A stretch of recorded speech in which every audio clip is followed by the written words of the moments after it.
Alguna vez te has preguntado por qué algunas personas, incluso sin decir una palabra, hacen que otros se muestran cautelosos a su alrededor. Sin reaccionar, explicar ni demostrar nada, logran que los demás ellos den su actitud en su presencia. Mientras tanto, otras personas hablan mucho, se esfuerzan y hacen todo por ganarse respeto, pero terminan siendo menospreciadas aún más. ¿Por qué sucede esto? El respeto no es algo que se exige, es una frecuencia interna que se transmite. El mundo no responde solo a las palabras, sino a la energía que hay detrás de ellas. Quienes son irrespetados no son débiles, simplemente no han reconocido su propia fuerza. Y quienes reciben respeto no siempre son más fuertes, han dejado de intentar probar su valor. Cuando dejas de reaccionar, de explicar y de intentar que otros te comprendan, recuperas tu autoridad psicológica interna. En este contenido se exploran 5 formas profundas de manejar la falta de respeto, no desde la ira ni la venganza, sino desde la conciencia, la presencia y la calma interior. Cuando entiendes esto, ya no necesitas que te respeten, y, de forma paradójica, es entonces cuando el respeto aparece. 1. Cuando alguien te falta al respeto, no es solo conducta, es reflejo, porque la falta de respeto puede doler tanto. Un tono condescendiente, una mirada despectiva, o un silencio intencional pueden hacerte sentir reducido.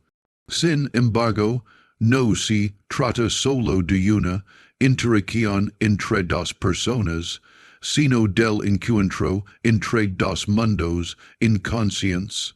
Aquello que duele no es la actitud del otro, sino la parte interna que aún duda de merecer respeto. La experiencia externa actúa como un espejo. No vemos el mundo tal como es, sino tal como somos.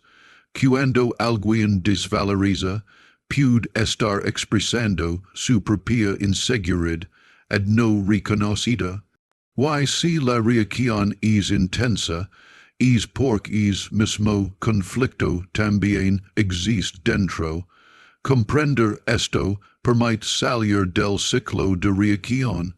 El dolor no está en el otro, sino en una herida interna que aún busca reconocimiento. Esto no implica tolerar el maltrato, sino observar que parte interna ha sido tocada. Ese paso transforma la reacción en conciencia y la confusión en claridad. 2. El poder del silencio. Cuando no reaccionas, regulas la energía. Al dejar de ver la falta de respeto como un ataque personal y empezar a verla como información, la reactividad disminuye. El silencio consciente no es sumisión, es presencia sin respuesta impulsiva. Al no reaccionar, se interrumpe el intercambio de energía que el conflicto busca activar. La provocación intenta sacar energía a través de la ira o la defensa. Cuando no hay respuesta, el circuito se cierra. Desde la neurociencia, se sabe que una pasa activa las áreas cerebrales asociadas al control emocional.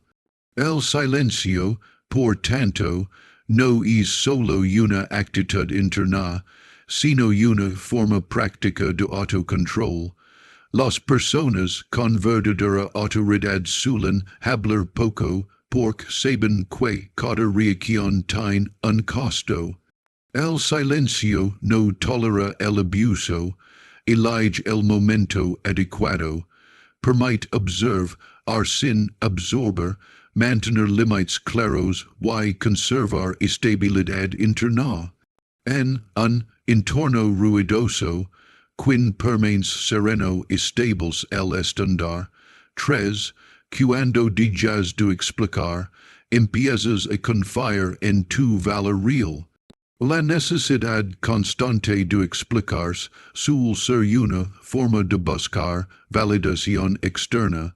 La identidad profunda no necesita aprobación, si sostiene por sí misma. Cada justificación refusa la idea de que el valor depende de la aceptación ajena.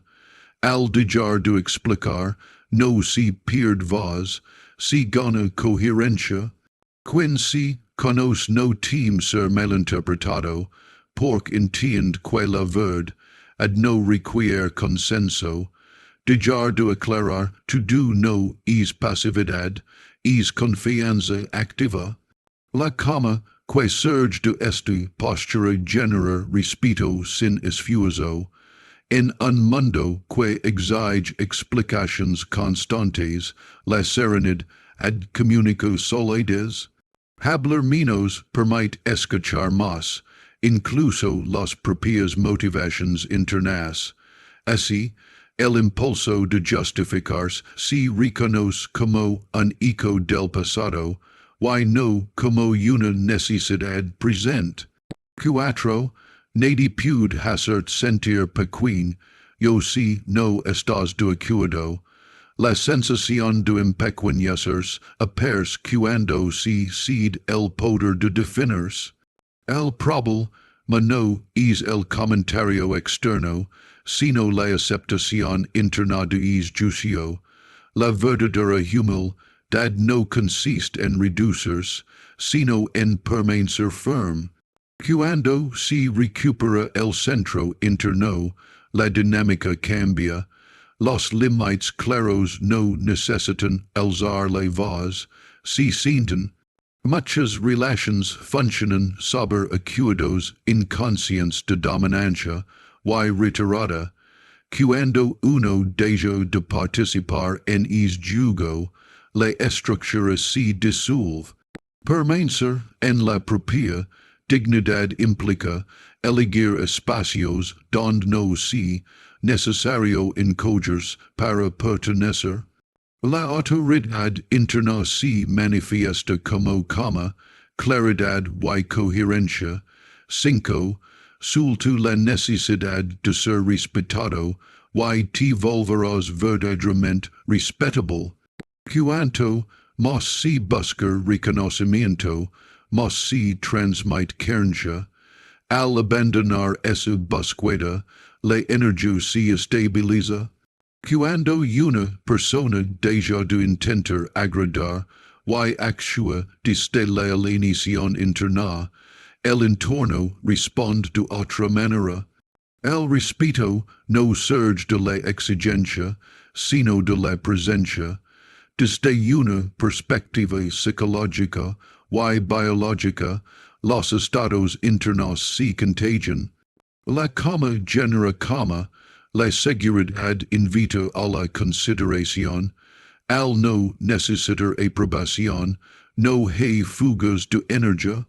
Se actúa con claridad, se responde solo cuando es necesario, y se mantiene la coherencia personal. En ese estado, el respeto deja de ser un objetivo, y se convierte en una consecuencia natural. Cuando dices internamente respetem, tu campo de energía en realidad comunica creencia de respeto, y los demás, sin saber por qué, responden a eso. En cambio, cuando entras con estabilidad, autocontrol y sin buscar nada más que estar presente, los demás también lo perciben, y ajustan su actitud de forma natural. Un ejemplo claro de esto es Emma Watson, famosa desde la infancia por su papel en Harry Potter. Pasó sus años de formación bajo un escrutinio público intenso. Cada error fue amplificado y cada decisión cuestionada. Sin embargo, en lugar de perderse en la fama o reaccionar de manera impulsiva, eligió un camino más profundo. Estudió en Oxford y Brown, se convirtió en embajadora de la ONU para la igualdad de género y utilizó su voz no para imponer, sino para expresarse con convicción serena. No necesita demostrar nada. Su confianza tranquila habla más fuerte que cualquier declaración. Emma Watson no lucha por probar el valor de las mujeres, lo encarna. Por eso es respetada, no por la fama, sino por su presencia. Desde una perspectiva psicológica profunda, el respeto es un resultado del proceso de convertirse en uno mismo. Quienes no han recorrido ese camino dependen aún de la validación externa para verse reflejados. Necesitan elogios, aprobación y reconocimiento. Quienes han mirado hacia dentro comprenden una verdad esencial. Todo reconocimiento externo es temporal. Lo que otros otorgan también puede retirarse. Solo lo que nace desde el interior permanece. Por eso dejan de buscar respeto, no por amargura, sino porque han superado ese nivel de conciencia. Si observas a personas verdaderamente influentes, un docente sabio, un líder sereno, una madre tranquila, notarás un rasgo común. Rara vez exigen respeto, simplemente viven con coherencia, y esa forma de estar en el mundo genera respeto sin esfuerzo. Su fuerza no proviene de las palabras, sino de un campo interno de autoconciencia. Cuando sabes quién eres, no necesitas recordatorios externos. Y, de manera paradójica, es entonces cuando los demás finalmente lo reconocen. Con el tiempo se entiende que el respeto no es una recompensa, es una frecuencia, no surge del esfuerzo constante, sino de la quietud, como un lago en calma que refleja el cielo, una mente serena refleja respeto. Quienes están obsesionados con ser vistos solo agitan sus propias aguas. Por eso, en lugar de preguntar, ¿cómo hago para que me respeten?, es más útil preguntarse, ¿estoy viviendo alineado con mi verdad? Cuando actúas con autenticidad, emites una señal de dominio interno, y es dominio es la forma más alta de respeto. Soltar la necesidad de ser respetado no te hace perder valor, te devuelve tu centro, donde siempre fuiste respetable sin esfuerzo alguno. La plenitud no se logra eliminando partes de uno mismo, sino integrándolas. La totalidad no nace de negar la debilidad, sino de aceptar cada aspecto interno, incluso el temor a no ser respetado. Cuando hay armonía interna, ya no es necesaria la confirmación externa. En esencia, el respeto no es algo que el mundo te concede. Es algo que se irradia desde la paz interior. Cuando dejas de intentar, de probar y de pedir permiso, entras en libertad. En ese estado, las personas no solo escuchan tus palabras, perciben tu energía, en un mundo que grita por validación, quien no necesita gritar, es quien más impacto genera. No necesitas enseñar a otros como respetarte, solo necesitas convertirte en alguien a quien la falta de respeto no puede afectar. Cuando dejas de perseguir visibilidad, tú las apers de forma natural. Cuando dejas de buscar respeto, te conviertes en él. Conclusión: quien aprende a enfrentar la falta de respeto, ya no necesita demostrar nada al mundo, porque ha alcanzado un estado de dominio interno. Al dejar de reaccionar, de intentar ser comprendido, y de permitir que otros definen su valor, la persona se vuelve como un espejo claro, imposible de manchar.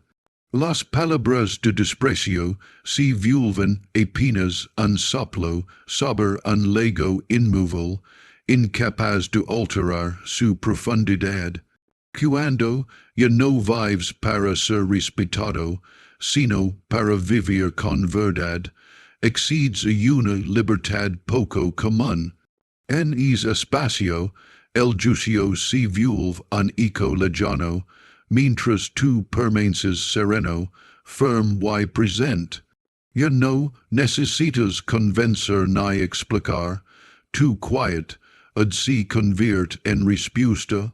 Si este mensaje te ayudó a ver el mundo con mayor claridad y a comprender mejor, compartilo con alguien que esté aprendiendo a cuidar su paz en medio del ruido.